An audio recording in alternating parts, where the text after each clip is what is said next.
And welcome to another exciting adventure on Riding Through the Unknown. I'm your host, Michael, and tonight's guest is a gentleman who I had the privilege to meet on location in Texas, and it was during his filming. It was a social visit, but it was great conversation, and he is so kind, and I am so grateful he is coming on tonight to share his new book and his one of his favorite topics. So I will stop muttering my way through this intro and being in such awe of having him on that I will turn it over to the one, the only amazing forensic geologist extraordinaire, Scott Wolter. Thank you, Michael. I appreciate that kind introduction.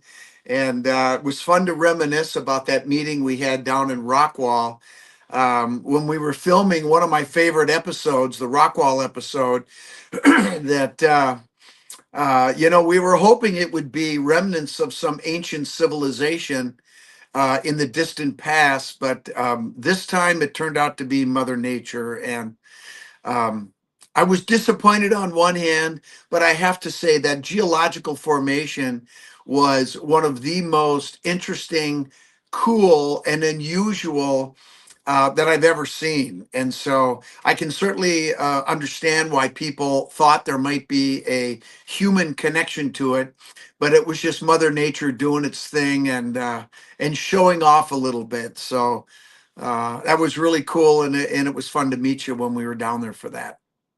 Yes, and I appreciate it, and it was so nice of you to let us come and experience what it was like through your eyes and what you were doing and explaining everything. So that was really fun. And I have to say, it was one of those moments where, because I was such a huge fan of the show, I always in the back of my mind am like, I hear that adage, be careful meeting your heroes.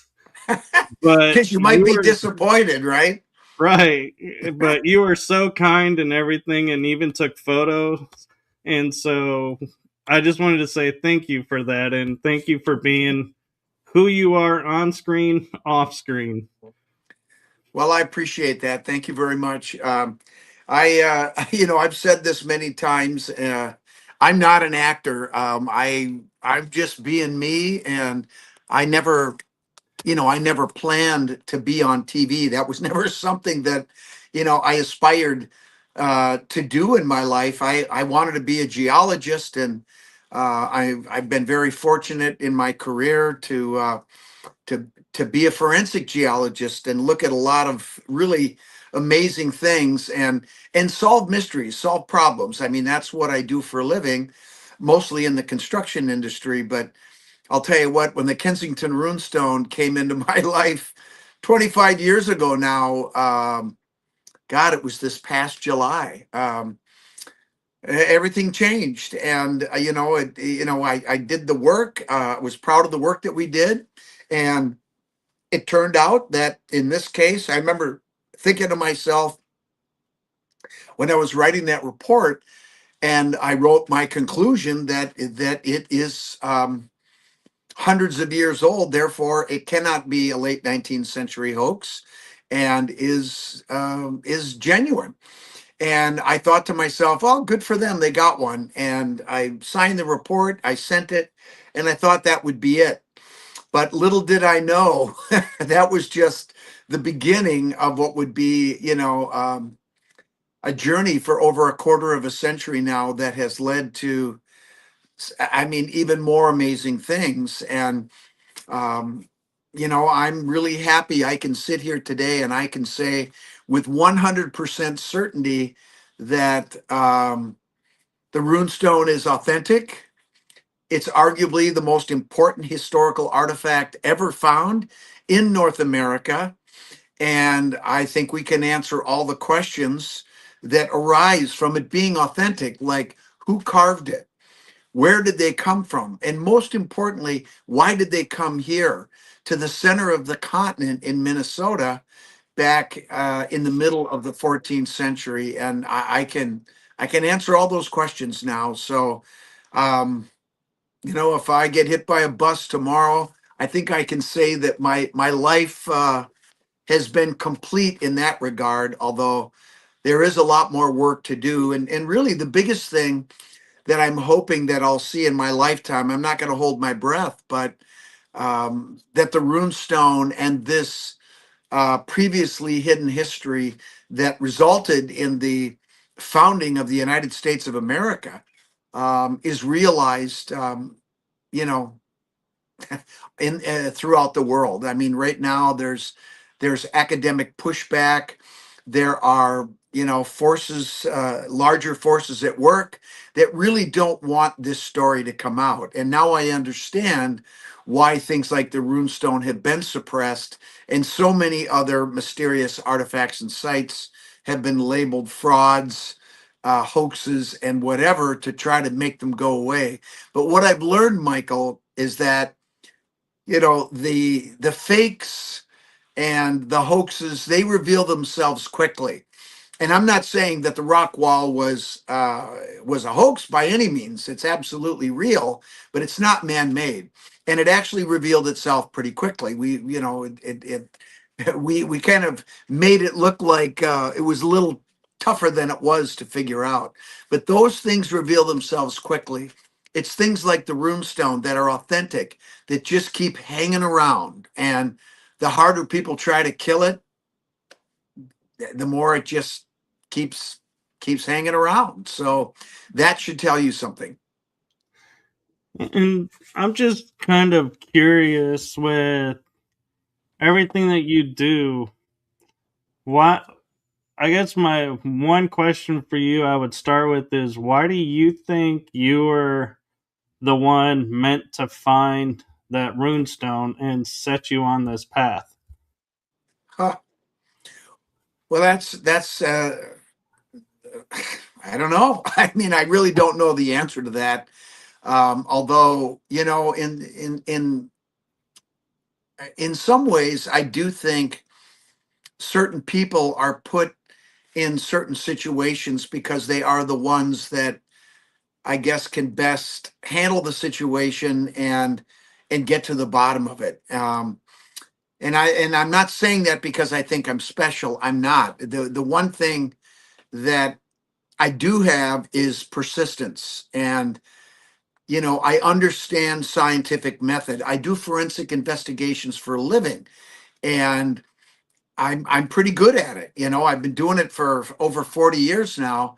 And so I was the right person to do it in that regard, to have, the background, the training to understand how to attack an investigation and what to do in this particular case to get, the data that I needed to draw that conclusion.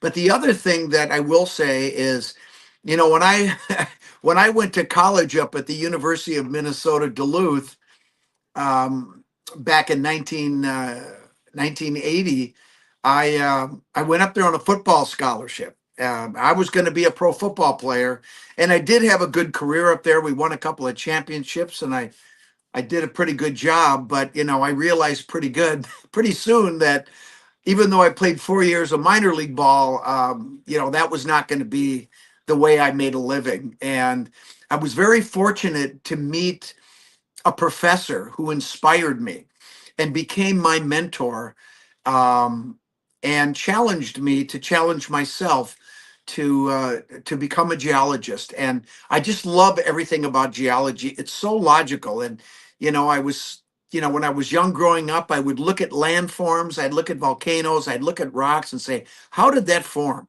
What made that? And it was, those were questions and mysteries that I wanted to know the answers to, and geology was the way that I was able to do that. So, but I think I chose the right profession, and I was a linebacker when I played football. So I'm not afraid of a challenge, and when people step up and knock me on my ass, I get up and I try to knock them back. And that's just the way I'm wired. I played basketball today. I'll be 67 in a couple of weeks.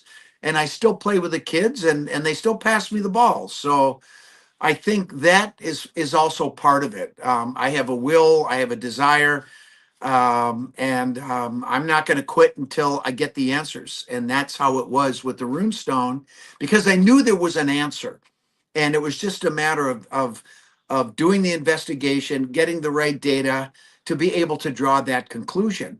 But once I drew that initial conclusion, I thought it would be over. I thought, well, good for them, they got one.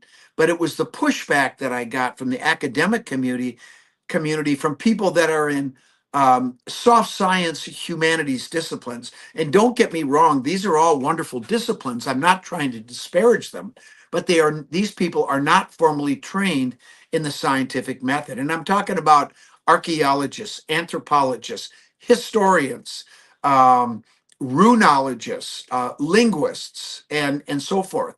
And again, these are all wonderful disciplines. They're very important, but I got pushback from these people in these disciplines that were telling me that I did not understand scientific method and I was wrong about the runestone. And I just sort of said, "Excuse me, what do you mean? I run a lab. I do scientific investigations for a living." And I will say that prompted me to dig deeper. And that resulted eventually 5 years after the runestone was in my lab for the first time, in a book that I wrote called with a linguist, Dr. Richard Nielsen, and that book's called The Kensington Runestone: Compelling New Evidence. And not only do I present my case on the geology, and Dick presented his case on the runes, the dialect, the grammar, the dating, and all of that, but we also investigated the past investigations that had been done on the runestone. And I have to tell you, it was beyond disappointing. Um, the way that they went about their investigations was anything but scientific. And in some cases, it was actually criminal. So I saw people that had already drawn a conclusion and then went looking for the evidence to support the conclusion that they had already reached. And of course, that's called a self-fulfilling prophecy. And it certainly isn't science. And so, I can answer the question to people, well, why is it that you came to this conclusion and they didn't? Well, the answer is pretty simple. They didn't follow proper scientific method. And, when you're talking about things like runes, dialect, grammar, dating, there's a lot of nuance and interpretation. And, for example, I'll give you an example of what I'm talking about. So once I concluded that the runestone was authentic, okay, the rock told me it was real. I trust rocks. I don't trust some people. And if the rock says that it's real, then what that means is that everything in that inscription must be consistent with the 14th century because it's dated 1362, right? Right. So that means that everything that the scholars said didn't exist had to exist. And so that prompted me, after all this pushback, and it actually got quite nasty. And I said, F them. I'm going to go find this stuff because I know it has to be there. And I went over to Sweden 5 times between 2003 and 2005. And guess what? I found everything that they said didn't exist. Now, you would think that if these people were truly scientific, that they would have said, "Wow, man, that's awesome. Way to go." But that's not what happened. They just criticized me even more and chose to ignore, marginalize, or just disappear. And this is when I knew for sure these people aren't scientists, because let me tell you how it works. Let's say, Michael, that you came up with a theory that, coffee's good for you, right? You did a study, you published it, and it was generally accepted that coffee is good for you if you drink, 2 cups a day or whatever. And then another scientist comes along, let's say it's me, and I do a new study and I bring in new data that you didn't have. And I drew the conclusion, hey, you know what? Based on this little compound here, by drinking 2 cups a day, it's not good for you. And that's exactly what happened with the runestone. But if you are a scientist, you would look at me and say, "Hey, Scott, nice going. I didn't have that data. So based upon that, I'm going to change my opinion, and I'm going to go with you because look, I didn't have that. I drew the improper conclusion, and I'm going to change my opinion. That doesn't make you wrong. That doesn't make you stupid. It makes you smart because you have additional data that has changed what you previously believed. And that happens all the time in science. And that's how you handle it. And you pat the guy on the back. And look, it's happened to me in my career. I wrote a report on a parking ramp that collapsed. Two people were killed. It was a big deal. And actually, a young technician told me, he said, "Scott, I just don't think that's right." And I said, "Why do you say that?" And he told me his reasons. And I said, "Well, let's go take some more samples and take them in this area, right along the interface where the failure occurred. And I'll be damned if I didn't find one tiny little air void that showed evidence of plastic deformation of the grout that had not set up before the failure happened because it was snowing that night, and the grout didn't set up. And he was on site there, and he knew it was cold, and that slowed the setting of the grout, and the failure happened before everything was solid. And I didn't sit there and get defensive because it's not about me being right. It's about getting the right answer. And in that case, we got the right answer. I changed my opinion, and I didn't even have to testify in the court case because everybody accepted the conclusion. And there was a lot of money at stake, and we just had to make sure that we got it right. So I think you get the point, though, don't you? I do. And I will admit, before we get into the Templars in your book, I do have a friend that was super excited that you were coming on, and Okay, she wanted to ask me to ask you a question, and it fire. has to do with one of your episodes, and it is, can you go deeper into the Mayans being in Miami? Well, let's put it this way. There's plenty of evidence, and in that case, you're talking about the linguistic evidence of Mayans, Miami, and I know there were some others that where the names of these places were are believed to have been impacted by the presence of Mayans in those areas. So I do I know for sure that happened. I don't because I don't know enough about the geology, or I should say the archaeology, that would prove, that they were there for sure. But we have plenty of tangential evidence that suggests that there was a presence there. And I don't see why it would be that big of a deal, frankly, because, these people traveled by boat. And if you start in like the Yucatan, for example, and you just sail along the coast, it'll take you right to Miami, for God's sakes. Um, and I don't see why that would be a big deal. And especially when you are looking for something that in your culture is considered sacred, and that would be, this Palygorskite clay that that we talked about on the show. So to me, it's not a big deal at all. That's what the evidence suggests. It was a sacred journey that they were on, and I think we all understand that people will go to incredible lengths for their faith and things that they believe strongly in. And so I guess that's the best answer I can give you. I don't know for sure, but I have no reason to believe that they didn't. And I think that there is evidence that suggests that they did.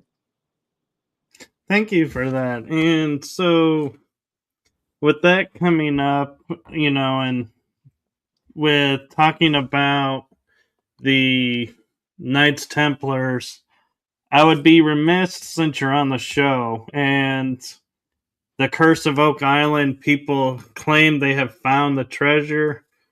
And so I know you went to Oak Island and did some work there. What are your thoughts about, is the treasure really found, or is it Well, just a part of it and the mystery is still going? well, I don't watch the show. I've never watched the show.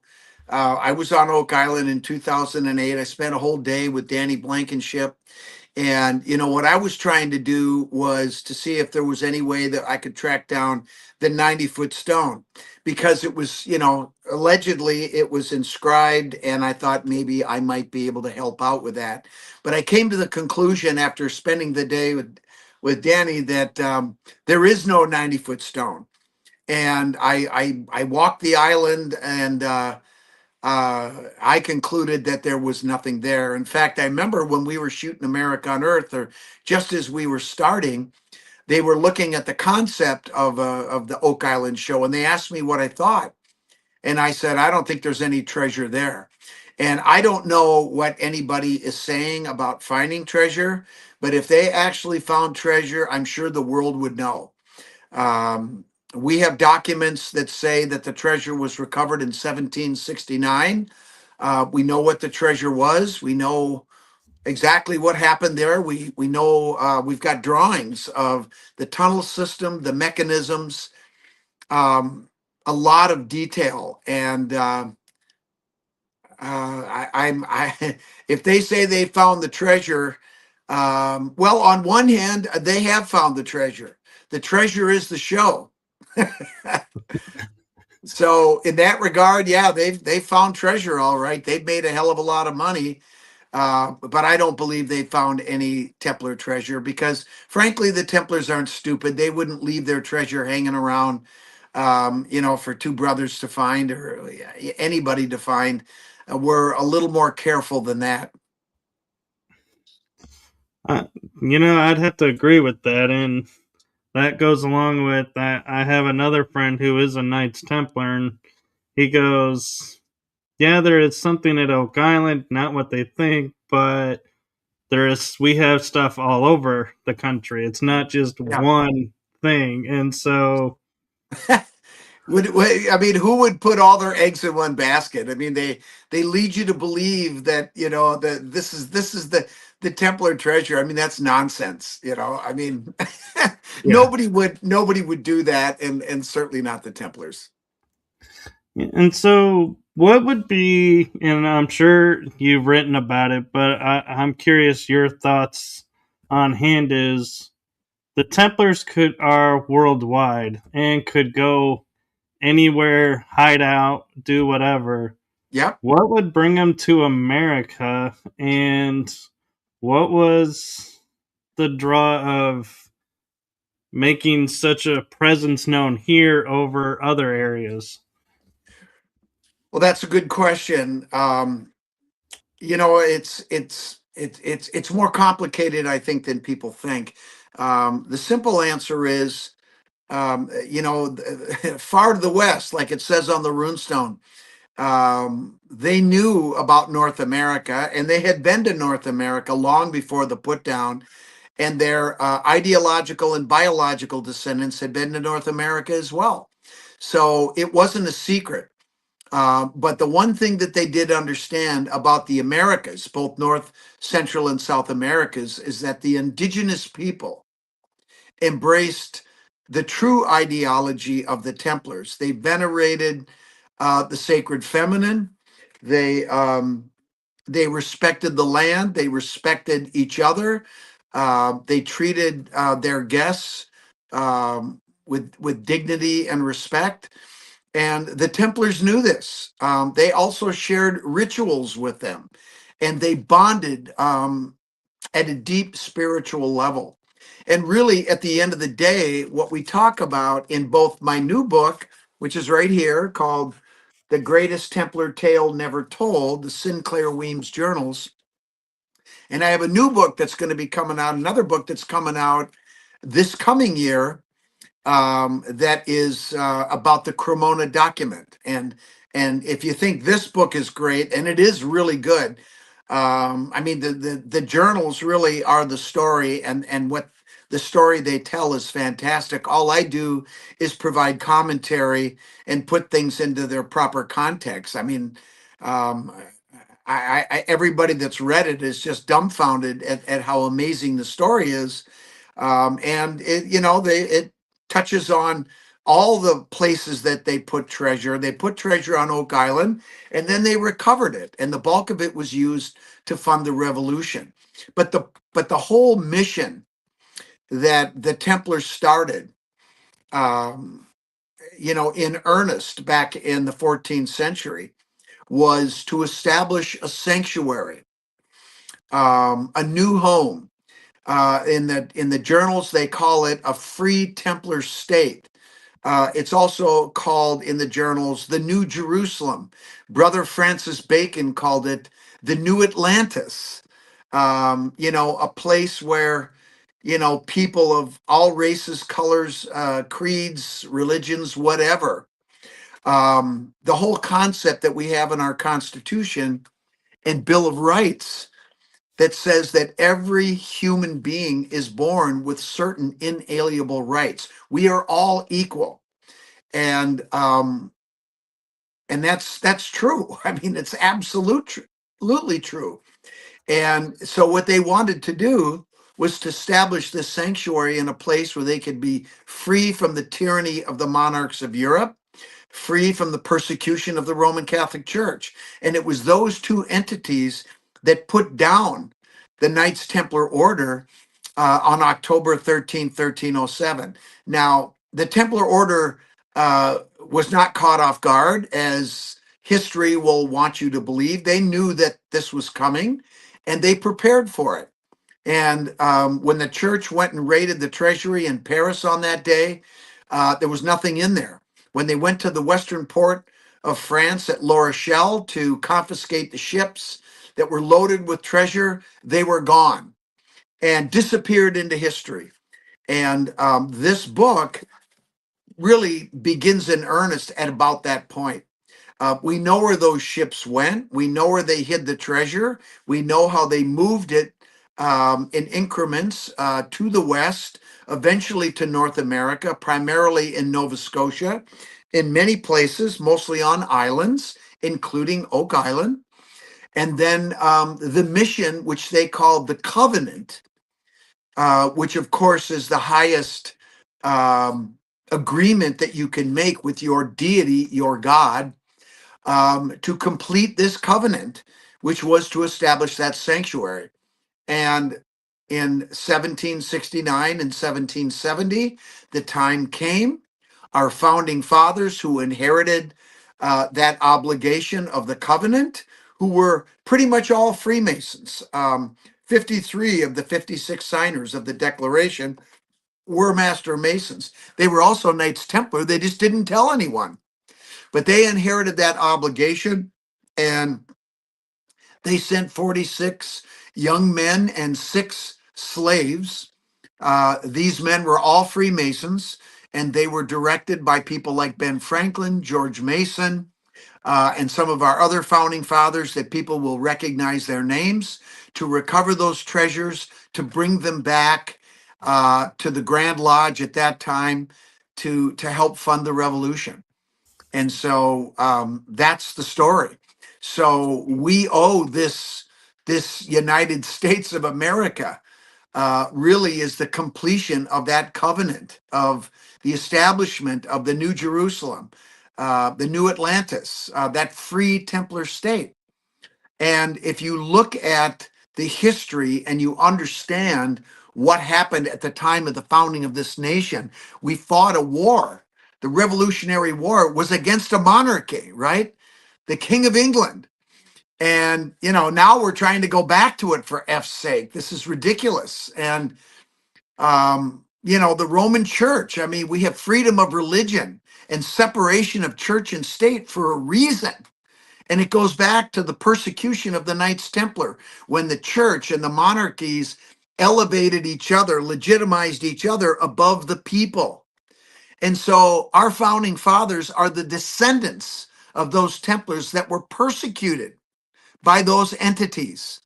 And that's why they created this nation of the people, by the people, for the people, to elevate the people above the government. And right now, that's being tested. I have no doubt that we're going to survive it. It's just how much damage is the current regime going to do? And I don't mean to get political, but I'm trying to make a point that, I think a lot of our people in government have forgotten our own history. Unfortunately, too many of them on both sides of the aisle are profiting from their jobs, and that's not how it was set up. The biggest problem that we have in government right now is we don't have term limits. We need to have term limits for our people in government. When it was originally set up, the founders envisioned people from all walks of life would take time out and serve their country for a short time, and then they would go back to their practices, back to the farms, back to whatever. But that's obviously evolved into something much different, and we have career politicians that unfortunately, corruption is rampant, and again, it's on both sides of the aisle. And this is not the way our government was intended by our founding fathers, again, who were all Freemasons. Now, you can call me biased because I am a Freemason. I'm also a Knights Templar, but this is the truth. This is our history, and you don't have to look very far to see that everything I've told you is correct. No, I totally agree, and it's something I've thought about myself. And I'm curious your thoughts on why is it with all the cultures that we talk about through history, that have come and gone. What is it about the Knights Templar that when people hear about it, they're like, "Oh wait, I need to dig deeper into this one," and is the draw into that? And on top of that, what got you started into delving into the Knights Templar? Well, I'll tell you after I asked you how I got into the Templars after I answer your first question. And it's a good question. And when I think about it, I think part of the mystique of the Templars is, if you look at their history, they were revered for their military strength, for their commitment to their jobs, to their chastity, to their commitment to their deity. And I use the word deity as opposed to God because deity is, there's many different types of religion, and there are people that believe in a higher power, like Freemasons, that don't practice organized religion. Unfortunately, organized religion uses fear to basically control people and manipulate them, and that's not the way spirituality is supposed to be. And even though people associate the Templars with the Roman Catholic Church, the truth of the matter is they were anything but Catholic. They pretended to be Catholic to serve their own ends, and they honored the Virgin Mary to the point where some of the popes became a little uncomfortable. All you have to do is study the leader of the true leader, spiritual leader of the Knights Templar, and that's Saint Bernard de Clairvaux, who first joined the Cistercian order in 1113 and wrote the charter for the Knights Templar order. Back and then when the Templars became an official order in January 13 of 1129, it was Bernard that wrote the charter for them.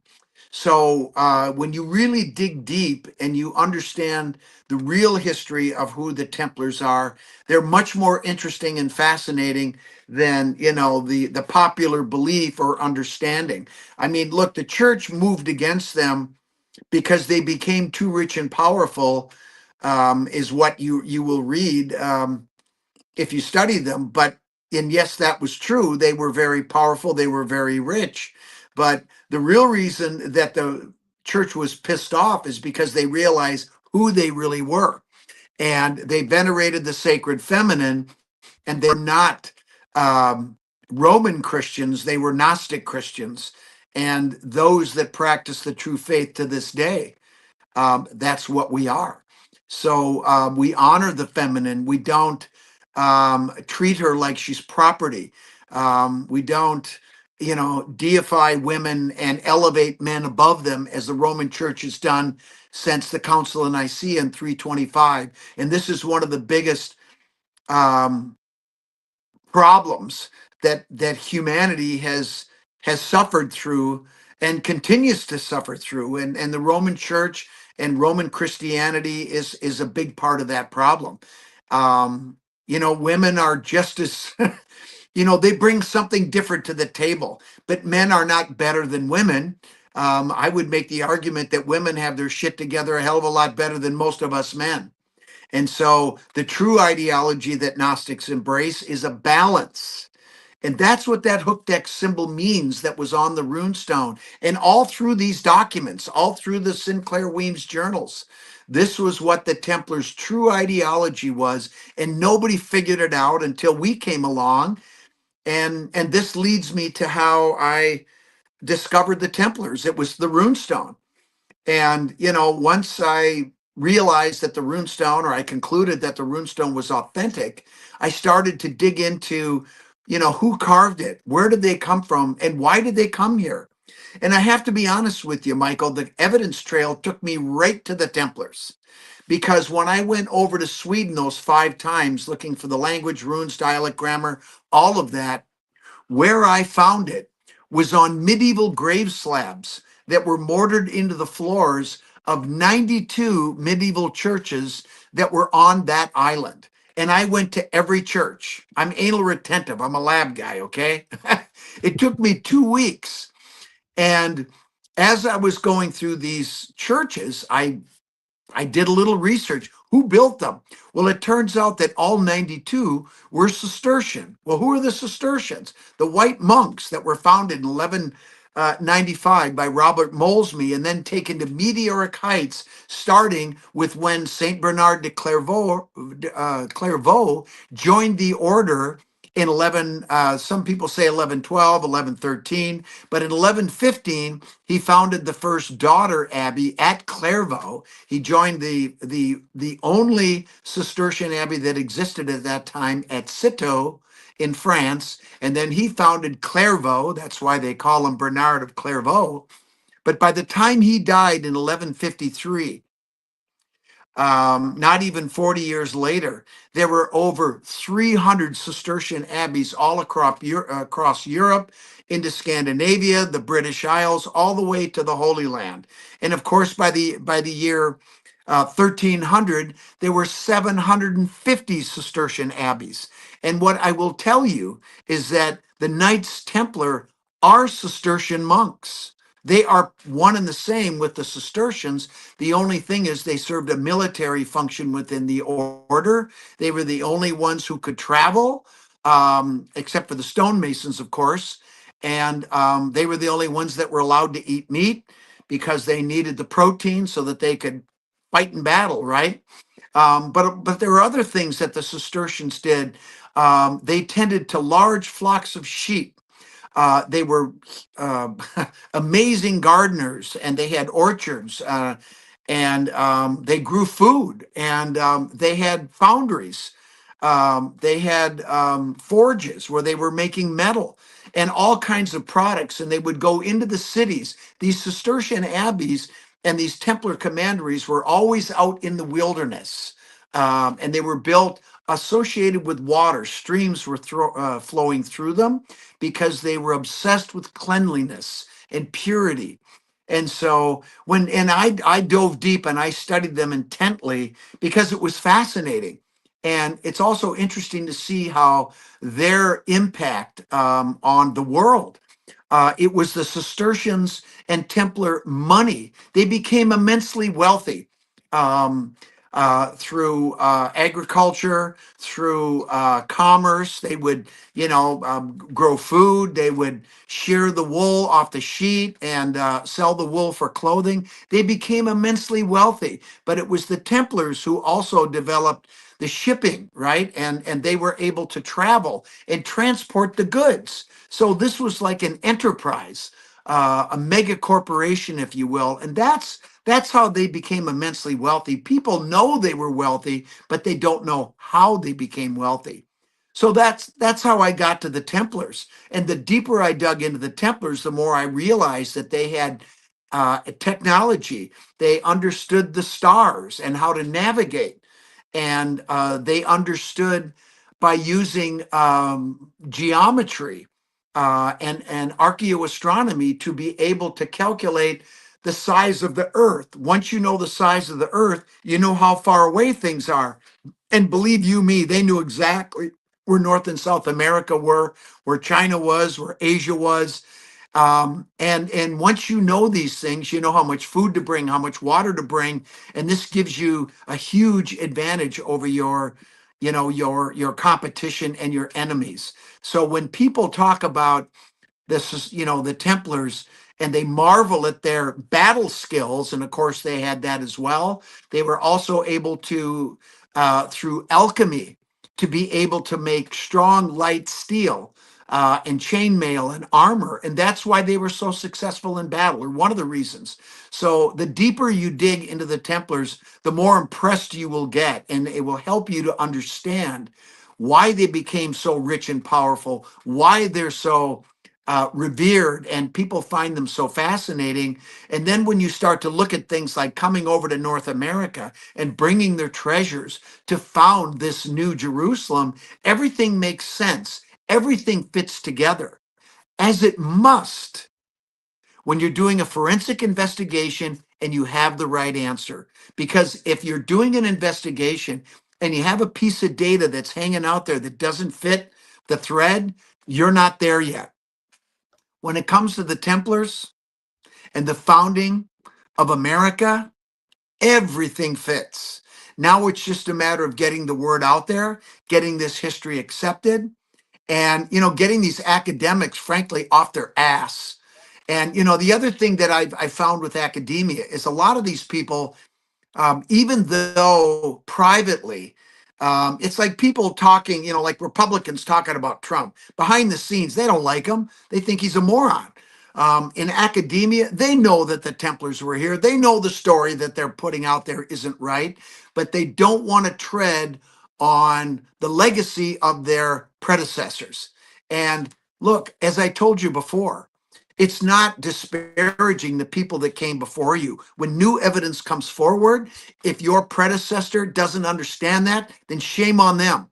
You go forward, you bring forth the truth, bring forth your evidence, and stand tall. And if your predecessor doesn't like it and he's wrong, well, tough up. If he has integrity and if he truly supports you in the work you're doing, he'll stand with you. That's the way it should be. Not, talking behind your back because, he perceives you're somehow attacking his legacy when that's not at all what's happening. So I get a little wound up when I do this, Michael. Sorry. Oh no, I love the passion and the information. And one thing that I've come across when I'm, looking into the Knights Templars that kind of makes sense to me, but at the same time I question it, is when in the Holy Land during the Crusades, Yeah. they would be friends with the Sultan and his armies. And when they would show up, they'd be like, "Hey, do we really got to fight this battle?" Okay, well then, yeah, and they give it their all. But then when the battle's over, they're back to, okay, so what are you doing this weekend? Kind of mentality. Is that well, real that's or? it is to a point. Now, what you have to understand is that there are other traditions that embrace essentially the same ideology. In the Muslim faith, we have the Druze, who are Gnostic Muslims, if you will. And so there are things that they have in common with the Templars from a spiritual level, from an ideological level. And so they would meet privately and have their degrees, their rituals. They would treat people with respect. In many ways, it's kind of like sports, right? I mean, I use the analogy when I play basketball, and I talk to some of the young kids, and when we play and somebody does a hard foul, you get in each other's face, you kind of get after it. I mean, what you have to understand is that everybody wants to go home. Nobody wants to go get hurt. You want to have a good workout. You want to compete hard, but then and I just say, look, when I'm on this side of the line and we're on the court, I'm going to fight like a dog and I'm going to kick your ass. But as soon as the game is over and I'm on this side of the line, out of bounds, and the game's over, I'll be the first one to buy you a beer and tell you what a great player you are. And I think sometimes people have a hard time understanding that because you compete so hard, and then, afterwards, these guys in football and all sports, they hug each other and they exchange jerseys because they understand that, everybody has to go home to their family. They don't want to get hurt. I don't want to see a guy get hurt. I hate seeing the other guys get hurt. But, it is part of the game. But in a way, that's kind of what's going on with these traditions because, we're all human. And if you are truly a Templar, you know that everybody else is human and has good days and bad days and families and kids and grandkids and sickness and illness and good times and hard times. I mean, that's just the human condition. So, in that regard, I think what we see with Templarism is people focusing on the human aspects of people, and when they go into ritual, you are a brother, and it doesn't matter whose team they're on. It's when you go into these sacred places, you respect the space and you respect the people that are there. And but they have a job to do too. And so once you depart, and you go back to wherever you go back, you may find yourself in battle. But I will tell you, you probably heard stories about Freemasons, like during the Civil War, during the First and Second World Wars, and this is where what's in the news, this whole idea that this drug running, they suspect, they don't know for sure, they haven't presented any evidence that these boats are transporting drugs. They might be, they may not be. That's one problem. But they blast one of these boats, and it turns out there's a couple of survivors, right, that are hanging onto this boat. Well, international law says that you need to provide aid to those people because they're not a threat anymore. And I don't want to hear any of this bullshit in our administration that says that they were. They were not.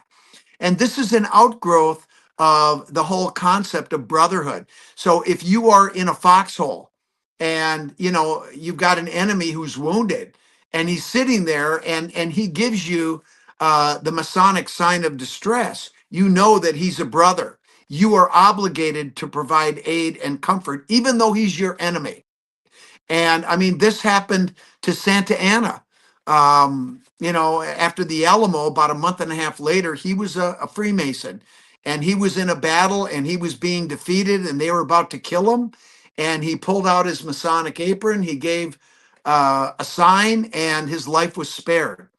So it's this tradition that we see going all the way back to the Templars in the Holy Land, all the way through to today. But we just don't have any more Masons in government anymore.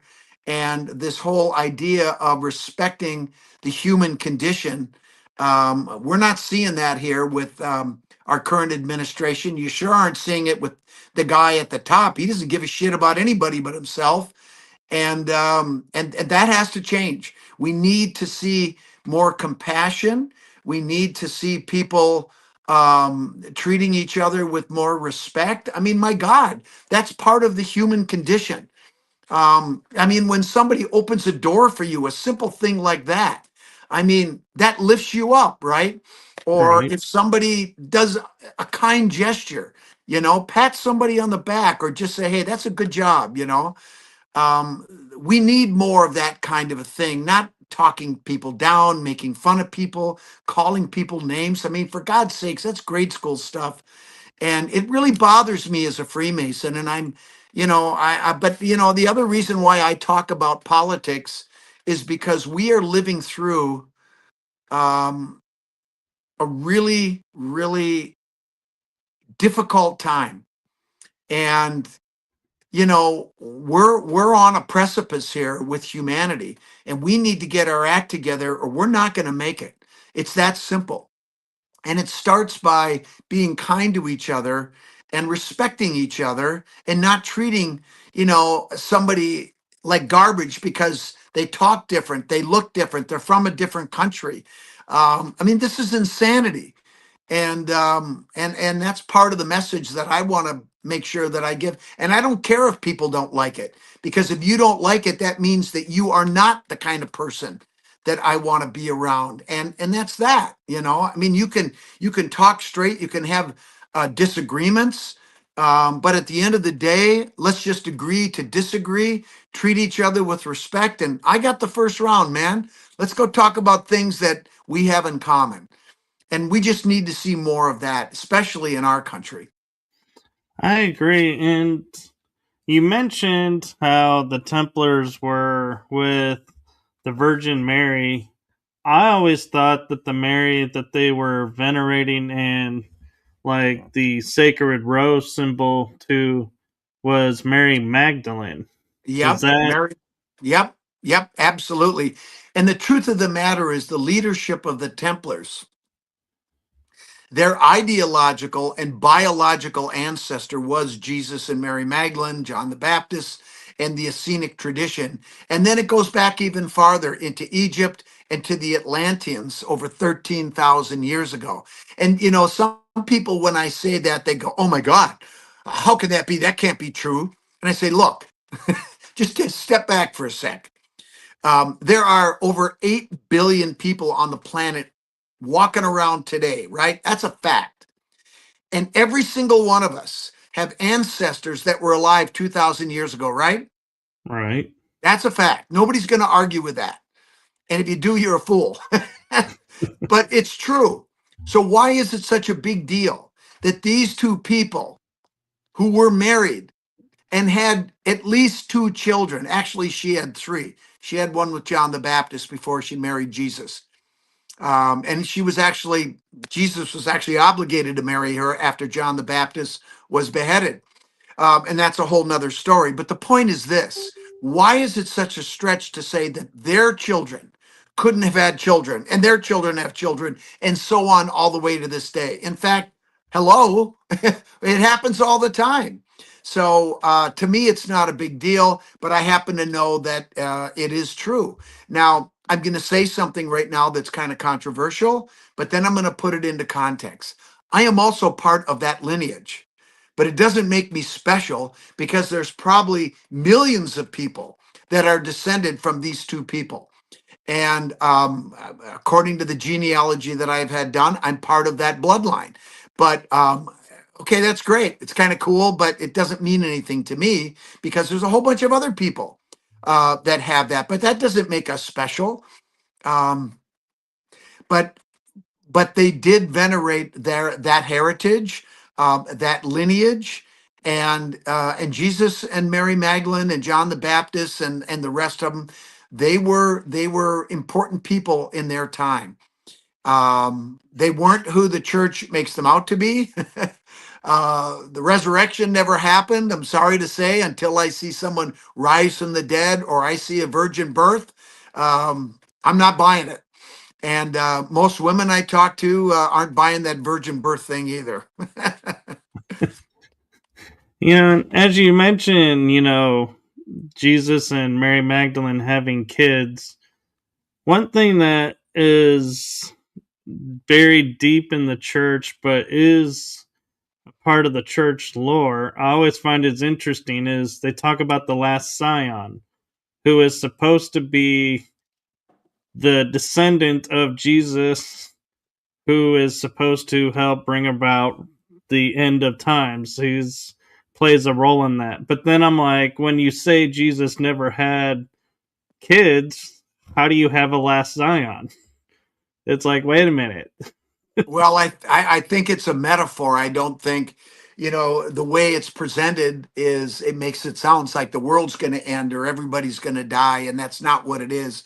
I think what they're referring to um, is the time period that we're living through right now. Are you familiar with something called precession of the equinoxes? Yes. Okay. Well, then you know that we are right now transitioning from the end of the age of Pisces the fish to Aquarius, right? The feminine Right. water bearer. You're familiar with that, right? Right. Yes. And you understand that precession of the equinoxes, which is the movement of the 12 constellations of the zodiac through the eastern sky. It takes exactly, well, approximately, I should say, 26,000 years for one cycle to complete, right? Um, and so when you divide that by 12, you get about 2,160 something years. But the interval between these ages is not divided equally. It depends on the size of the constellation. And it's measured on the spring equinox at sunrise. When that constellation is sitting in the eastern horizon and the sun rises through it, that is considered a sacred age. And whatever constellation that is, that's it. Now, getting back to the 26,000 year long cycle, that's a hell of a long time, right? Right. And we are now transitioning from Pisces to Aquarius. But what is also happening that most people don't understand is that Pisces is the end of the 26,000 year long cycle. That's what people were talking about in 2012 when they talked about the end of the Mayan calendar. You remember that? And they Yes. were talking about the end of the world. Well, it wasn't the end of the world, it was the end of one very long cycle. But what happens when one cycle ends? A Another new one one begins. a new one begins, right? And so that's what's happening right now. Now, the Mayan calendar ended in 2012. So, according to them, we're already into Aquarius. However, there are other calendars, other traditions that have different calendars. And most of them say that the transition happens in 2025 to 2026, right now. And so this mention of difficulty, of strife, of what the end of something is talking about that. And so it's not the end. It's just the end of a cycle, but the new one is beginning. But the prophecies that have been around for millennia say that this time the transition from one cycle to the next in procession is going to be a time of great upheaval, of great difficulties, great challenges. And that's exactly what we're experiencing, not just politically, but our planet is saying, stop, give me a break. This is another thing that I can't stand about the current administration. They don't care about the planet. Um, they don't. They just want to go ahead and continue on, not do anything about pollution, not doing anything about conservation, about taking care of our water, taking care of our resources. They just want to exploit for the sake of money. Well, what good is money if you live in a shithole? And I'm just saying it frank. That's what we're up against. And, we need to make some serious choices as a species. Um, if we want to continue on and, I want to try to make the world a better place. That is why I do this. That's why I speak out and I say controversial things. I'm just telling people the truth. And I want to make this world a better place for my kids, for my grandkids, and the ones I'll never meet because we're only here for a short time. And I feel fortunate that for whatever reason, I've been able to be on a show like this, to have a platform, to hopefully have some credibility so people will listen to what I'm saying and take it to heart and make those changes that we all have to make if we want to go into the future successfully. I love this planet. I love the people that I call my friends and family. And I want the world to be a better place. I've got beautiful grandchildren, and I want them to have the same experience you and I had growing up in this wonderful planet that is just so beautiful and gives us so much, and all we do is shit on her. I mean, my God, you don't, defecate in your living room, do you? Well, why are we doing it to our planet? This is our home. And so, we're up against it right now, and we have to decide how we want to go forward. And that's why I'm speaking out. And I'm sorry if I'm getting spun up, but that's my jam, man. Oh no, you're fine. And I just want to make awareness that we are at the hour mark, a little Oh, bit over. So I don't know if you have time to go longer or if you have somewhere to be. well, we can go for a little bit longer. That's okay. It's only 9 o'clock here. My phone, I've been getting texts. I just got to tell you a quick story. I have a really good friend. I've known him for probably 35 years. And if there's people listening that live in Minnesota, you'll probably recognize the name Don Shelby. Don Shelby was a news anchor in our market here in Minneapolis for about 35 years on WCCO TV. And he's like, one of the founding fathers of Minnesota, very well respected, a super smart guy. And he was actually a guest on my show a number of times. And he was sort of that, person one of the guys I would go to, that I would seek advice for. You're a very smart guy, wonderful historian. And he's actually reviewing right now. Last Saturday, I gave him a copy, a draft of the next book, and he's been reading it and emailing me the last couple days, and he's texting me right now, and so I'll hit him up when we're done, so don't worry about it. But things are happening right now, and the fact that he's texting and emailing, and I'll tell you what, he's also an investigative reporter, and that's one of the things that he and I have always had in common is the process of investigation. And I told Don on Saturday, I said, look, man, I said, if there's something you don't like, if there's something that doesn't make sense, if you see a problem, tell me. And, hit me and hit me hard. That's the kind of help that I need. I don't want people just saying, "Oh, that's great, I love it, it's perfect." I don't need that. I need people to tell me how it can be better, if I've made some mistakes, if something doesn't make sense. So I really, really appreciate that, and I'm dying to know what he's finding because he's hitting me up and I can't read it right now. But anyway, so that's what's going on. Fair enough. And one question I have for you that can be Knights Templar related or not is if you were to start up, say, America Unearthed again, Yeah. what would be like some of the topics that you're hearing about going on right now that you're like, I would really love to delve into? Oh my God.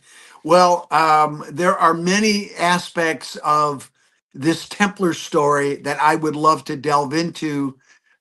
There are some places where I think there actually might be some treasure. Um, and I'll be honest with you, I know a lot about what the treasures are. And yes, a lot of it is gold and silver coins, artifacts, and things, like that, and jewels. But the stuff that interests me are the relics and the other stuff. Money's nice. I mean, everybody likes money, but money's boring. I mean, we know what we can do. Money buys convenience, but artifacts and documents to me are just eminently fascinating. And so I would love to go and see if we can find a couple of the treasures that I think are still out there. And no, they're not on Oak Island. Um, they're in other places. Um, Another thing I would like to do, maybe you heard about it, this summer was when they went public with it. It was actually discovered, I think about 7 or 8 years ago, something called the Wawa Runestone. Have you heard of it? Up in No. Wawa, Ontario. on the north side of Lake Superior. And it's a runic inscription that's carved into the bedrock. And apparently there's some ships carved with it. There are some X's. I'd love to know if there's hooks on them. I've seen some photographs, but and I've had a lot of people tell me about it, but I just say, look, I don't have anything to say until I get my eyeballs on it. I don't trust photographs. I need to see it myself. And I'm hoping to get up there this coming summer to take a look at that. But man, if we could do something like that on America Unearthed or whatever, again, that would be great. It's interesting you say that because, we did 3 seasons of America Unearthed from, 2013 to 2015, and then they put us on hold, and they sold H2 History 2 back in the day. That's what we were on initially, and then we were off for 3 years. I mean, I did some other television stuff, but then America Unearthed came back in 2019 for a 4th season, but then COVID hit, and it just that type of boots on the ground um, programming just wasn't feasible anymore.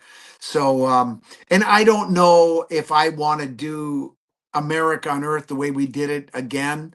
um I mean, physically I could do it. I'm getting to be a lot older now. I don't know if people want to look at some gray-haired donkey running around, but um there are some things that I still want to do when it comes to this whole Templar story, to get it out to the world, because I want it to be accepted. Because I think once people know the truth about who the Templars are, how they went about founding this nation, maybe we'll get back to the original tenets and, make this place the respected, you know,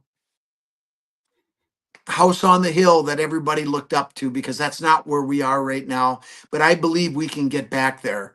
And I think we have to go back. When something's broken, sometimes you just got to tear it apart and rebuild it again.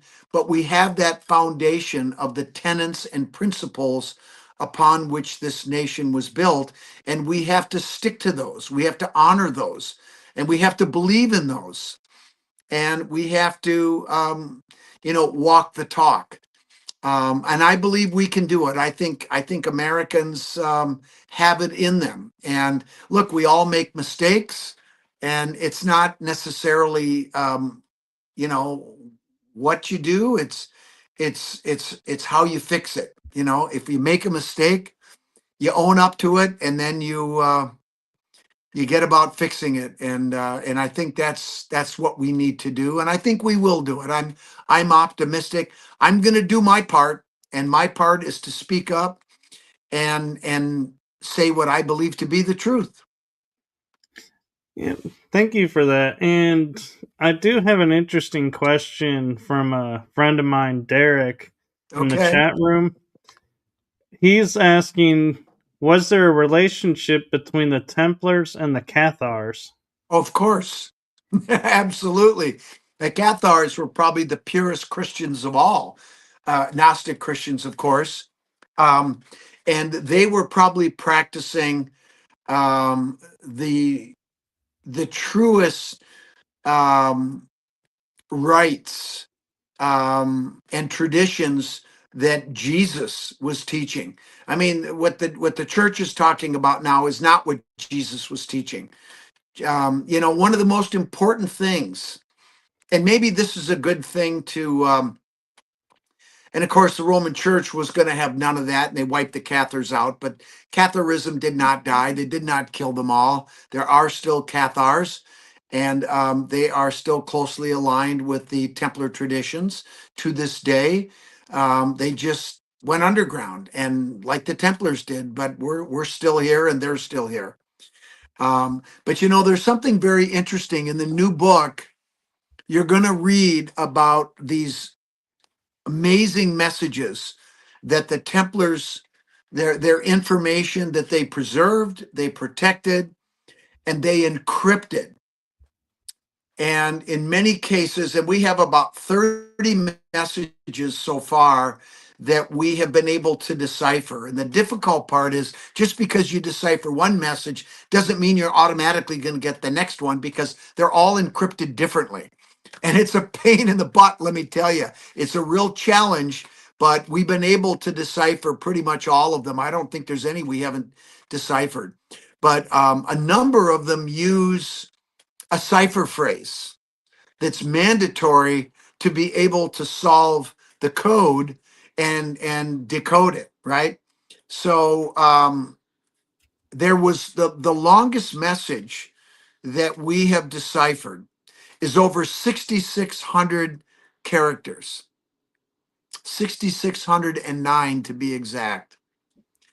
And there is a particular cipher phrase that we were able to figure out what it was. And it's kind of cool the way they hide the cipher phrase. Sometimes in an anagram, do you know what an anagram is? Right, when they mix up the letters. They mix up the letters and you have to figure out what the word is, right? So in this particular one, the cipher phrase is at the top, and then you put these groups of symbols alphabetically within that phrase, and then you read it this way. I mean, it's really hard to put this together carefully and keep everything straight. And as we were decoding this message, the cipher phrase would appear again in the message about every 15 to 20 lines. And the reason they did that was to make sure that you were on the right track. Because if you didn't get the cipher phrase again, you screwed it up and you had to go back and fix what you'd just done. The cipher phrase occurs 13 times within this long message. And it took 2.5 months to decode it, even though we knew what to do. It was that difficult. And I can't tell you how many times I didn't get the right word. I'm like, oh God, I got to go back. But the message is very profound. It's basically history. It talks about Oak Island in some parts, but it talks about other things too. It's quite lengthy. But the cipher phrase, I can now tell you, was the message that Jesus was teaching. And I say that on good authority. And I think this might be what I want to leave your audience with to think about, because it's going to rock them a little bit. But if you stop and think about it, it's true. It's prophetic. And it's the word. The cipher phrase is this: the power of God is within you. That was his message. And not only is it in you, it's in your partner, it's in your kids, it's in your friends, it's in all of us. That is why when human beings are getting along, when you feel that energy, when you feel that vibe, that collective consciousness that's in all of us. You know how you feel when you listen to your favorite song or you go to a concert and you're just rocking and everybody in the house is feeling it? Oh yeah, all tingly That's, and yeah. yeah, that's the power of God in everyone, because it's in every single one of us. It's not some guy out there that's, watching football players score touchdowns, because that's nonsense.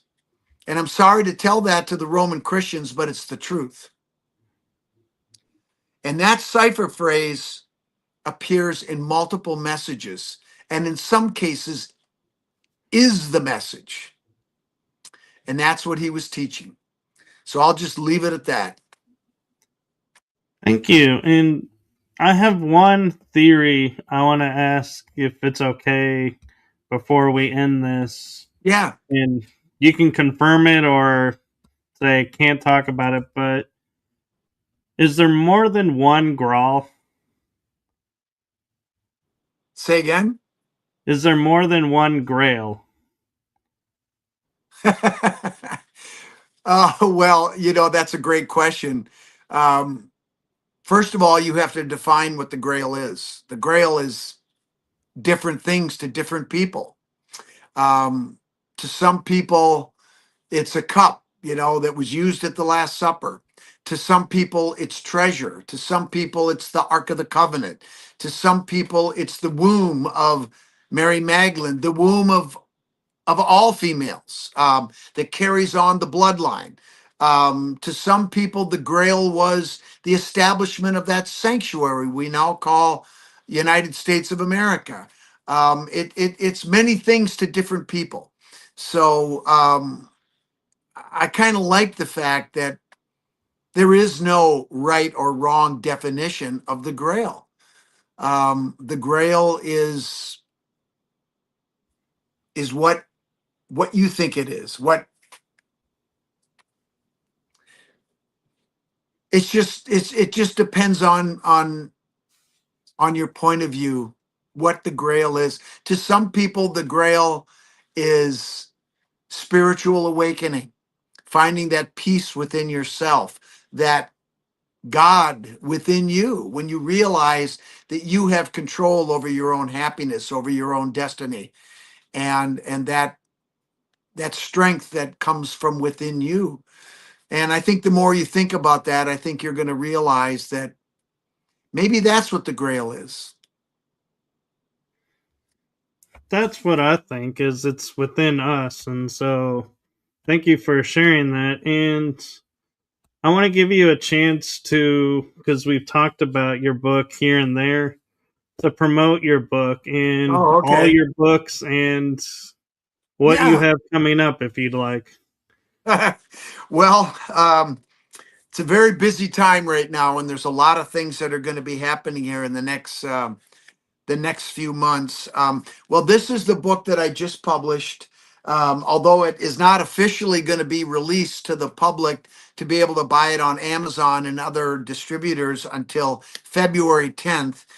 The only place you can get one is off my website, which is scottfwolter.com. But I sign and personalize every book that is bought off my website. And I've been selling this book like crazy because I'm telling you, it is, and it's not because I'm a fabulous writer. It's not. It's the journals that we present in here, and we and it starts in the 14th century with a young Earl Henry Sinclair, whose father gives him a journal on his 8th birthday. And the number 8 is very important. It's very sacred. It's one of the numbers in the Fibonacci sequence. The next number is 13. That's why you see the association with the Templars, the number 13. People don't understand what that means. The church has demonized the number 13 when in fact it's the number of the goddess. So you can start to see how the church has been the antagonist in this story and continues to be. But I think, I mean, even in buildings for a long time, they didn't have a 13th floor because it was bad luck, right? Well, that's bullshit. It's actually a sacred, beautiful number that is symbolic of the sacred feminine. But in any case, he gets the journal when he's 8 years old, and he writes all the way through his life until it's his turn to bring the treasures to North America in 1395 and 1398. And then he passes the journals to his son, William, whose obligation is to continue the covenant of checking on those treasures, traveling to North America to make sure that those treasures are safe, and because that treasure was to be used for someday, when the time came to use that wealth to establish this new sanctuary. And that obligation was passed on through 15 generations over 4 centuries.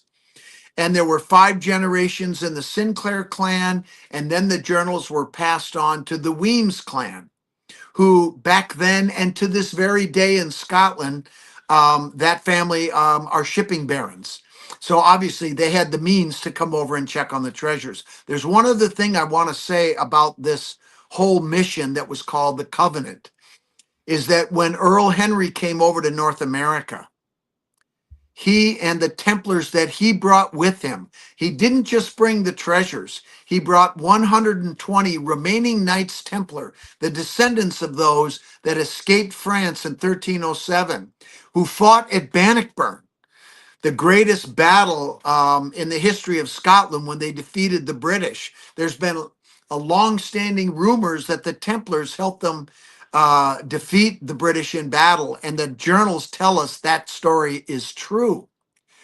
But Earl Henry and his men brought over 120 remaining descendants of those Knights Templar, and they stayed in North America, in part to guard those treasures.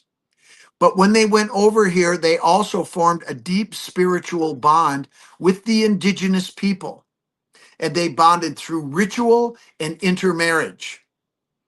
And they said to Earl Henry and his men, and to the subsequent Weems and Sinclair descendants that came later, "You are our brothers.